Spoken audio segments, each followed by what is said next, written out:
The little wooden cabin shook as the snowstorm roared outside.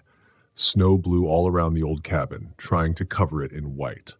Inside, a woman named Layla, with warm brown skin and a brave heart, held a metal stick near the fire. The power was gone for hours, and the only warmth came from the big fire in the fireplace. Her phone didn't work. There was no signal.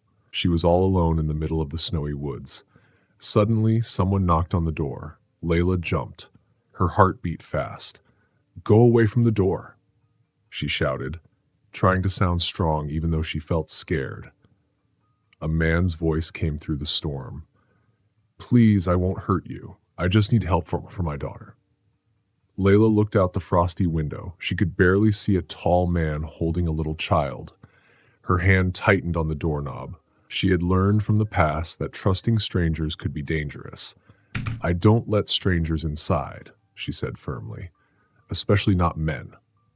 There was a quiet moment. Only the loud wind and snow could be heard. Then the man spoke again, more softly. "I understand. I wouldn't ask if I had another choice. But she's sick and so cold. We just need to be safe for one night." Layla looked at the child again. The little girl was shaking from the cold. Layla knew the cold could be very dangerous. She didn't want to open the door, but the child needed help. With a creak, she opened the door a little. Snow flew into the room and made her feet cold. The man stepped forward. He was wet from the snow, and his face looked worried. In his arms, the small girl was curled up, her face hidden in his coat. She coughed a loud, painful cough. Layla's heart softened. "Come in. Quickly," she said. "Thank you," the man said, walking in with the girl. Layla closed the door and locked it. "Sit by the fire," she said. "Don't touch anything else." She still held her fire poker just in case. The man nodded and sat down. Placing the girl gently on the couch, he took off his jacket and wrapped it around the child. "What's your name?" "Lamian," he said. "And this is Nia, my daughter. She's 6 years old. She has a cough. Maybe it's the flu." Layla frowned. "You walked in a snowstorm with a sick child? That's not smart." Damien looked down and touched Nia's forehead. "We had no other place to go," he said. Layla sighed. She was still upset, but also starting to understand. "I have dry towels and instant soup," she said, walking to the kitchen. "Thank you," Damien said quietly. He dried Nia with a towel. His hands were gentle. He looked like a caring dad. Layla watched him closely. "Why are you even out here?" "This storm was on the news for days," she asked. Damien looked at her, his eyes full of sadness. "I was trying to take Nia to her grandma's house 2 towns away, but the roads closed behind us. Then the car broke down." Layla watched him in the firelight. He didn't look scary. There was something quiet and tired in his face. Nia coughed again. "Chicken noodle soup it is," Layla said, and came back with 2 warm mugs.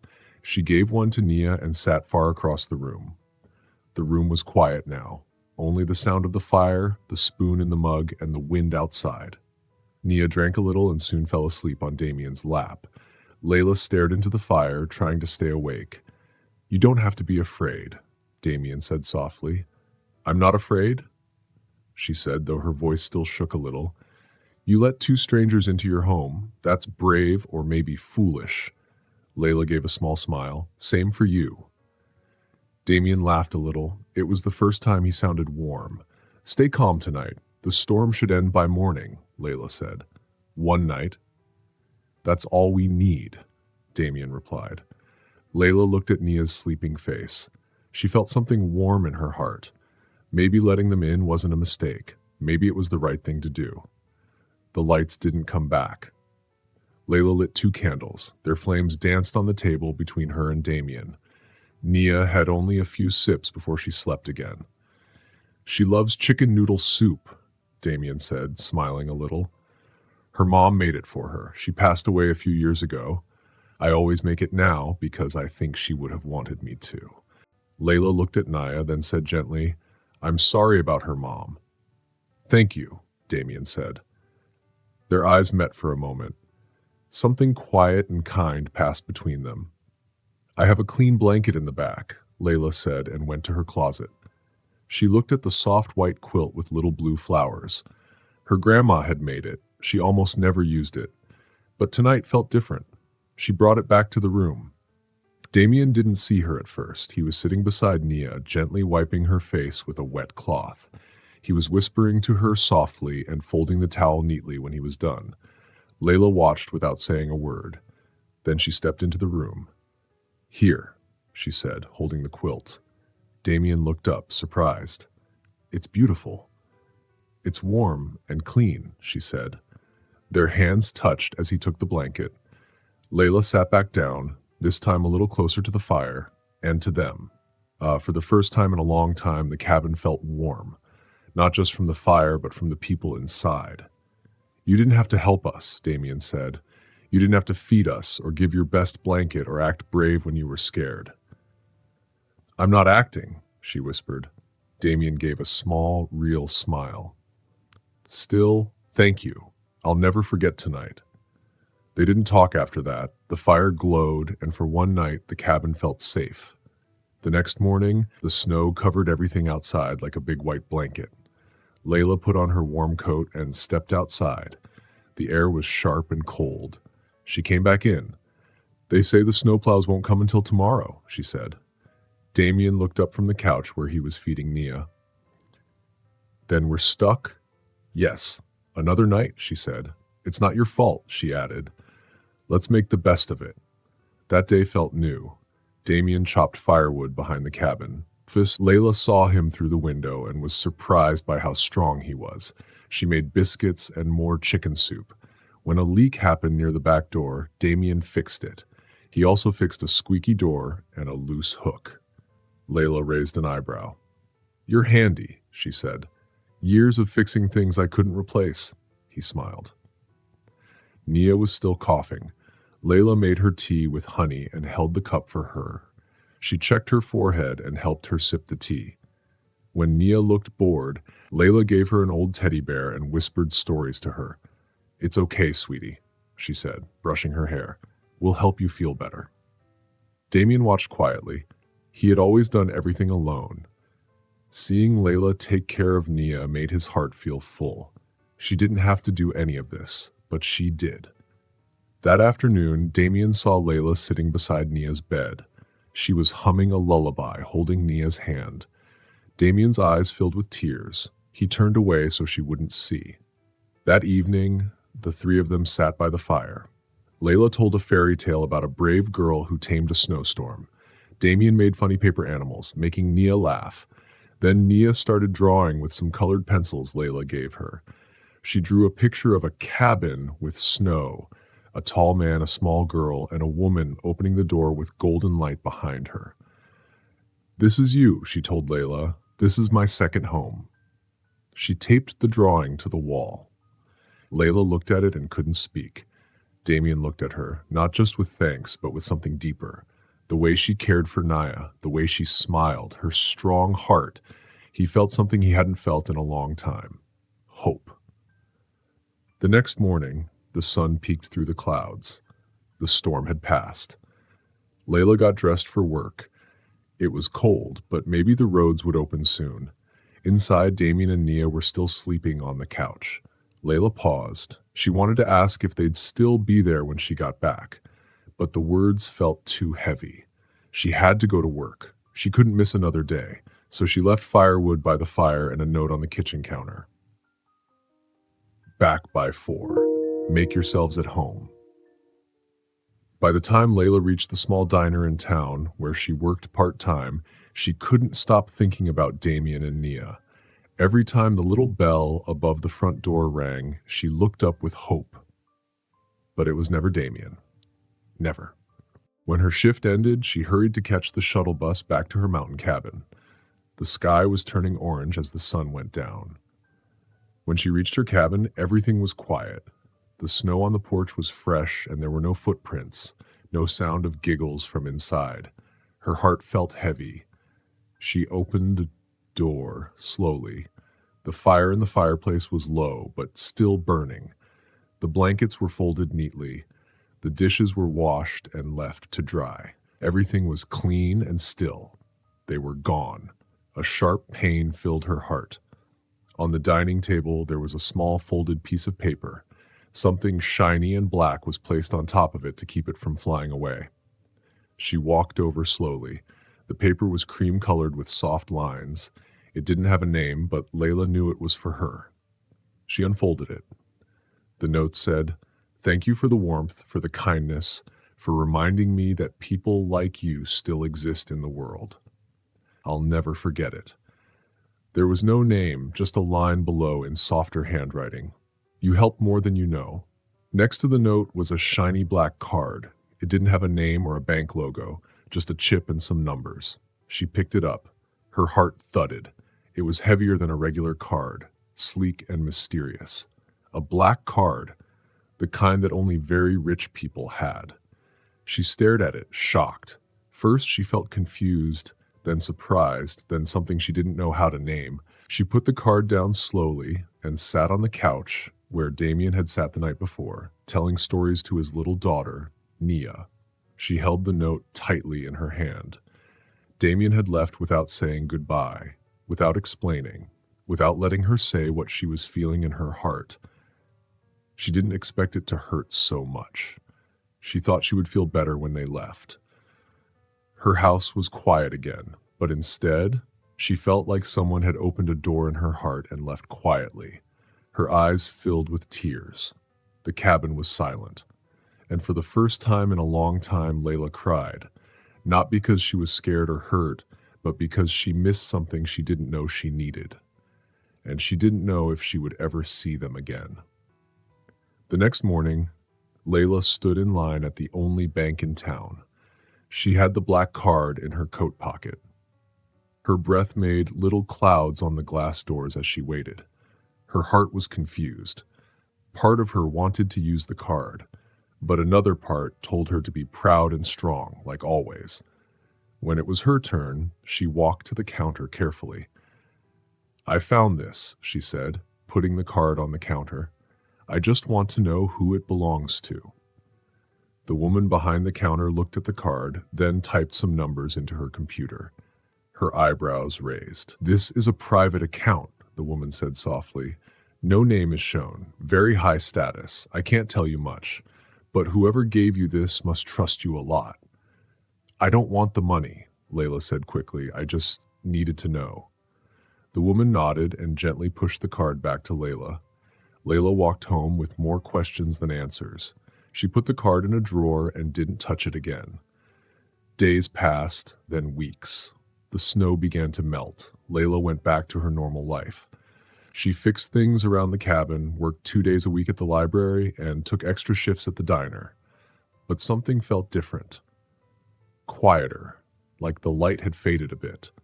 She still remembered the night of the snowstorm, the sound of laughter in her cabin, Damien sitting by the fire, making paper animals for Nia. Sometimes she woke up at night, staring at the door, hoping to hear a knock, but it never came. Then one Monday, something changed. Layla walked to the small-town library like usual, but there was a paper sign on the door. Closed forever. No more money. Inside, her boss was packing books into boxes. "I'm so sorry, Layla," the woman said. "They're closing all small libraries. There's nothing we can do." Layla walked home with heavy feet. 2 jobs gone in less than 3 months. She had no family. No one to help. Bills were piling up. By the end of the week, she had very little wood for the fire. Her fridge was half empty, and her bank account had less than $20. The silence in the cabin grew heavier every day. Then came a letter. It arrived on a Wednesday afternoon. Someone had slipped it under her door. It was in a thick cream envelope, and her name was written by hand in beautiful writing. She opened it slowly. Inside was a single letter on fancy paper. "Dear Miss Layla Carter, we are happy to invite you to a private interview for our new community outreach program at Rhodes Enterprises. We want people who are kind, strong, and caring. You were personally recommended. Travel is already arranged. Sincerely, Damien Rhodes, CEO, Rhodes Enterprises." Her hands shook as she read it again and again. She sat down hard on the couch, the same place he once sat beside Nia. She held the letter to her chest, breathing deeply. He remembered, and he had found her. She didn't know what the interview was for or why now, but she knew one thing. Her story with Damien was not over. Layla stood in the lobby of a big, shiny building. The marble floors sparkled. Her boots still had mud on them from the mountain. The ceiling was tall with golden lights. People in suits and high heels walked around, busy and important. She felt out of place, holding the invitation letter tightly in her hand. She walked to the front desk. I have an appointment with Rhodes Enterprises, she said. My name is Layla Carter. The woman smiled. Yes, we've been expecting you. Please take the elevator to the 32nd floor. Mr. Rhodes will meet you there himself. Layla blinked. Mr. Rhodes? Yes, the woman said. He's the CEO. Layla stepped into the elevator, her heart beating fast. The number above the doors went up. Each floor brought a memory. Nia giggling, Damien handing her soup, his quiet thank you in the snowy night. And when the doors opened, everything was quiet and pretty. A woman in a navy dress led her to a big office with glass walls. Damien was standing near the window. He wore a dark suit. His back was to her. But when she walked in, he turned around. Their eyes met. Time stopped for a moment. He smiled warmly. Layla, he said. She could deep breath. Damien. He walked toward her. He looked the same, but also stronger. His eyes still had the same kindness. I was wondering if you'd come, he said. You invited me, she said softly. I hoped you'd say yes, he said and pointed to the chairs. Please sit. She sat down. He walked to a shelf, pulled out a folder, and handed it to her. Inside was a child's drawing, the cabin in the snow, a tall man, a small girl, and a woman at the door. Her eyes widened. You kept it, she whispered. I took it, Damien said. That morning, Naya called you our angel. I wanted to keep that moment. She looked up at him. Damien sat across from her now. I didn't tell you who I really was. I didn't plan to come that night, but I've spent every day since thinking about how to say thank you. Layla shook her head. I didn't do anything special. You gave us shelter and safety, he said. You gave me something I thought I lost, hope. You showed me what real strength looks like. Kindness, bravery, quiet care. He walked to his desk and brought another folder. I started a program. Help for small towns, education, jobs, all because of that night, and I want you to lead it. Layla blinked. Me? Damien nodded. You've lived it. You understand what it means to give without asking for anything. That's the kind of leader I need. She looked at the folder, then back at him. Her voice shook. This isn't about money, is it? Damien smiled. No, it never was. Layla looked at him, the man who once wore old boots and sat by a fire. Now he was offering her more than a job. He was offering her a place in his story. She nodded. I'll do it, she said. Not for the job title or the big office, but because she saw something in his eyes she hadn't seen in herself for a long time. Purpose. And she believed him. Not just as a CEO, but as the man who once said thank you in the dark and truly meant it. Layla's first day at Vanguard Solutions felt like a whole new world. Everything shined too bright. The building smelled like new marble. The air felt full of power. She wore a blazer from the department store and old heels from the thrift shop. The moment she walked into the lobby, people stared. Not with curiosity, but like they were judging her. She held her head high. She had worked in hard places before. She knew how to stand strong. Damien was in his big office with windows that showed the whole city. His desk was so clean it didn't look like anyone used it. He didn't look up when she came in. You're late, he said. Layla raised an eyebrow. By 2 minutes. He looked at her finally, his gray eyes sharp. That's 2 minutes I don't get back.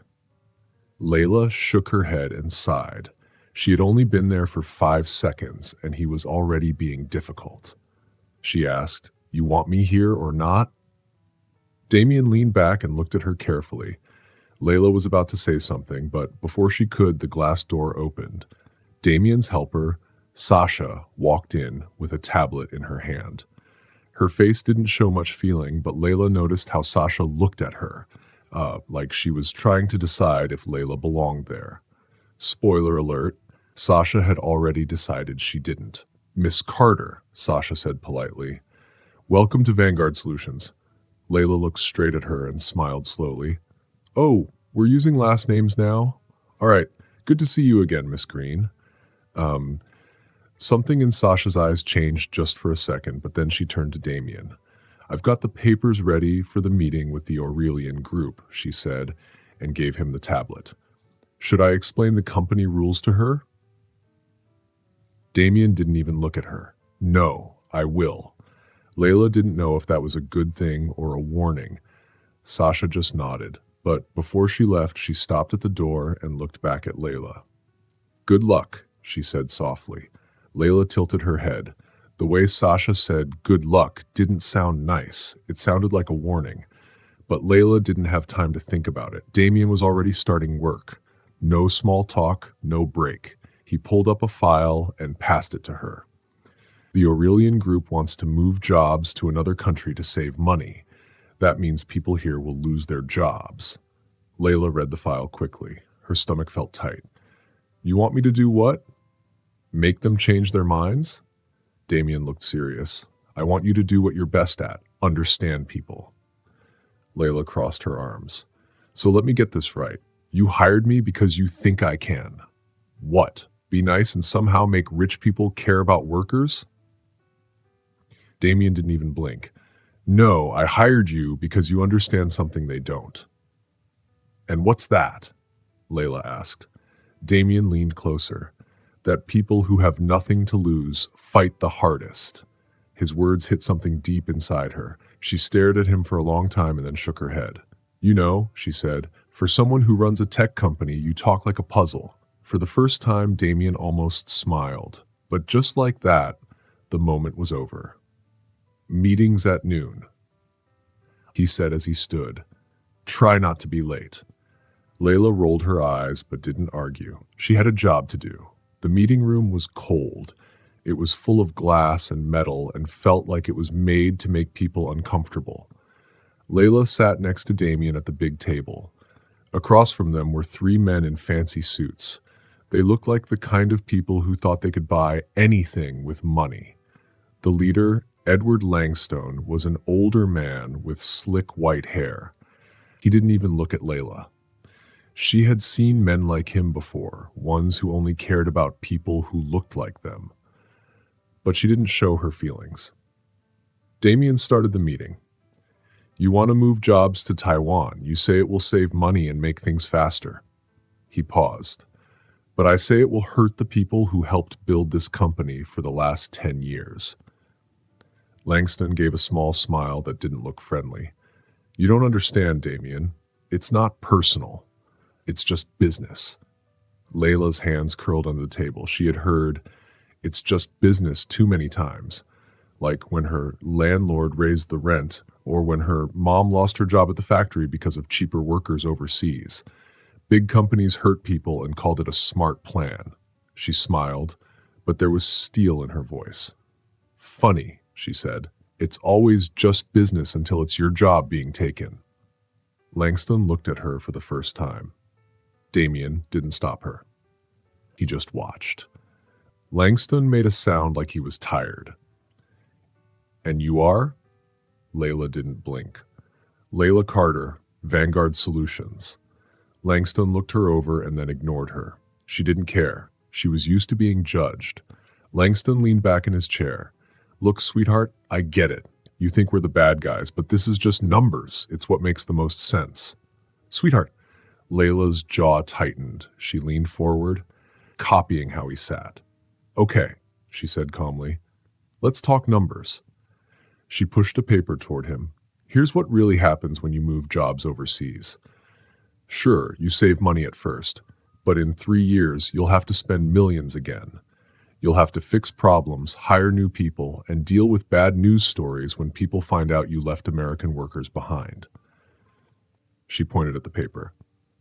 That's not a guess. That's real market research. Langstone looked at the paper but didn't touch it. Layla stared at him and didn't look away. You can make the smart choice now, she said calmly, or you can explain to your investors why your plan made them lose money later. The room went quiet. Finally, Langstone picked up the paper and read it. Damien didn't smile, but Layla could feel the room change. She had just changed the game. Langstone put the paper down. His face didn't show much. "We'll look at the plan again." Damien nodded. "See that you do." The meeting ended and the men left. Layla felt Damien looking at her. She turned to him. "Well?" Damien looked at her for a while. Then he said, "I knew I hired you for a reason." Layla smirked. "Darn right you did." And for the first time since she walked into Vanguard Solutions, she felt like she belonged. 2 months later, Layla thought she had found her place at Vanguard Solutions. She had learned how to walk through the fancy offices, how to speak up in meetings, how to stay strong even when people didn't believe in her. She had stood up to Edward Langstone and won. She had proved she wasn't just a token. She was here because she was good. But wins at the top didn't last long. Now, the company was in big trouble. Layla was in trouble too. Someone had set her up to take the blame. She was just coming back from a meeting when Sasha stopped her in the hallway. "We have a problem," Sasha said seriously. Layla frowned. "What kind of problem?" Sasha didn't answer. She handed Layla a printed email. Layla's stomach dropped as she read it. It was a secret company report about money. It had been sent to the news, and Layla's name was on the email. The words looked blurry. The air felt heavy. She made herself breathe. "This isn't mine." "I know," Sasha said, "but someone wants people to think it is." Layla's heart beat faster. She had seen things like this before, and she knew how quickly things could go bad. A black woman in a mostly white company didn't get a second chance. People didn't wait to find out the truth. They believed the worst first. She held the paper tightly and read it again. "Who else saw this?" "Damien," Sasha said, "and the board." Layla felt like she couldn't breathe. The board. She had worked so hard to be here, and now they might throw her out. Damien's office felt colder than usual. Or maybe it was just the way he looked at her. His hands were folded on the desk. His face didn't show much, but his sharp gray eyes were watching her carefully. Layla's chest hurt. "Tell me I wasn't wrong," he said quietly. Layla slammed the email on his desk. "This isn't from me." Damien didn't look at the paper. "I want to believe that," he said. But this is a big deal, Layla. We could lose millions. Stocks could crash. There could be an investigation. Do you understand how serious this is?" Layla leaned forward and put her hands on the desk. "I understand exactly. And I also understand that whoever did this picked me on purpose. I'm the easy one to blame. I'm the outsider. I'm the black woman who dares to be confident. Who's going to believe me over someone who's worked here for 10 years? Damien didn't move, but he also didn't say she was wrong. The silence lasted too long. Layla's hands were shaking, but she didn't back down. "Did you think I did this?" Damien looked right at Layla. "No." Layla let out the breath she was holding, but Damien wasn't finished. "The board thinks you did." Layla frowned and walked back and forth. She felt like trouble was getting closer. "So what happens now?" she asked, trying to stay calm. Damien sighed and rubbed his face. "We find out who really did it." Layla looked at him, surprised. "We? Not just you? Not just me?" Damien nodded. "Yes, we." For the first time since she came in, Layla felt a little hope. Damien stood up and put his suit jacket on. Sasha is already checking the email, but someone used a tricky computer path to hide their name. They were very sneaky. He looked at Layla. "But we're going to be smarter." Layla crossed her arms. "And if we don't find them, what if the board fires me?" Damien's face got serious. "Then we make them wish they hadn't." Layla looked at him carefully. Damien Rhodes was not someone who promised things easily, but this time she believed him. Whoever had tried to blame her was going to be sorry. That night, Layla and Sasha worked very hard. They looked through all the computer records and followed the clues. The person who tried to trick everyone had done a good job, but not a perfect one. They found out the leak came from another email account. That email was connected to Caleb Hawthorne, a top boss at Vanguard Solutions. He had worked there for 10 years and always made others do the bad stuff for him. By the next morning, Layla and Sasha had enough proof to show he was guilty. Layla didn't wait for the board to call her. She walked straight into the meeting room. Everyone was already there. Powerful men in suits looked at her like she had already lost. Damien sat at the head of the table. His face didn't show any emotion. "Miss Carter," one board member said, pointing to a seat. "You know why you're here." But Layla didn't sit down. She didn't plan to. "Yes, I know," she said calmly, "and I know you're about to make a big mistake." Damien's eyes showed just a tiny bit of amusement, but he stayed quiet. The man started to speak again. "Miss Carter." But Layla stopped him. "I was the easy choice, right?" she said, walking slowly. "The new person, the outsider, someone you could blame easily." She stopped and put a thick folder on the table. "But you picked the wrong one." She pushed the folder toward them. The room went quiet as they looked through the papers. Slowly, their faces changed, from proud to worried. Caleb Hawthorne was sitting nearby, his face turned white. "These are emails, money transfers, and phone calls to reporters," Layla said. "They all point to Caleb Hawthorne, not me." She crossed her arms. "And yes, our lawyers and the news reporters already have copies. So if you care about your company's image, I'd start worrying now." The room filled with whispers.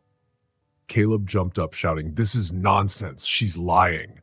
Layla looked at Damien.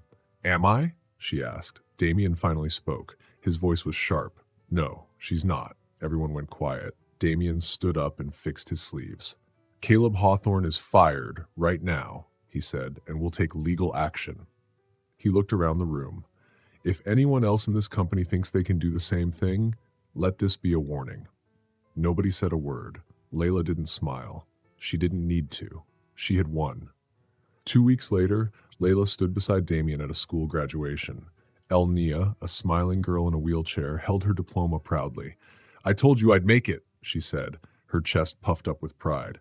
Layla laughed and messed up her hair playfully. "I never doubted you for a second." Damien stood nearby, and for once, he looked a little softer. "You did good, Carter," Layla smirked. "Darn right I did." Elnia looked at both of them. "Are you two going to hug or something?" Damien shook his head. "Absolutely not." Layla rolled her eyes. "No way." Elnia just giggled. For the first time in a long time, Layla felt like she had built something real, something that really mattered. And she wasn't finished yet. Years later, Layla Carter sat in the big office at Vanguard Solutions. Her name was on the door, Vice President of Corporate Strategy. What started as just a job had become her mission.